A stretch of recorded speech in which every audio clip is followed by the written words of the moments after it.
vaqt tugadi. Javob berishingiz mumkin. Demak, Marhamat. Toshkent viloyati jamoasi 9-bilet savollariga javob berishadi. Marhamat.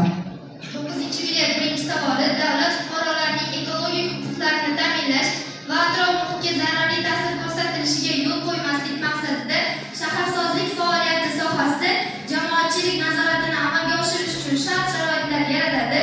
Mazkur jumla O'zbekiston Respublikasi Konstitutsiyasining qaysi moddasida keltirilgan? Javob 49-modda. Ikkinchi savol, yer kuni qachon nishonlanadi? 22-aprel. Uchinchi savol, ekologik ta'lim kuni qachon nishonlanadi? 12-may. Jahon qushlarini kuzatish kuni qachon nishonlanadi? 9-may. O'zbekistonda eng ko'p qayta ishlanadigan chiqindilar qanday nomlanadi? Plastik chiqindilar. Yosh ekologlar harakati kengashi necha yilga saylanadi? 1 yilga saylanadi. 7-chi savol, dunyoda eng tez yuradigan qush tuyaqush.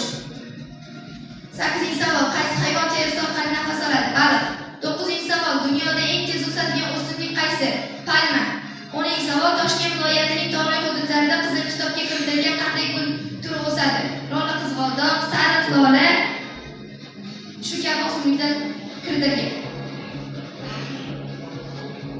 Savol tugadi. Rahmat. Toshkent viloyati. Rahmat. O'z joyingizni egallab olishingizni so'raymiz. O'z minnatdorchiligimizni bildiramiz. Rahmat.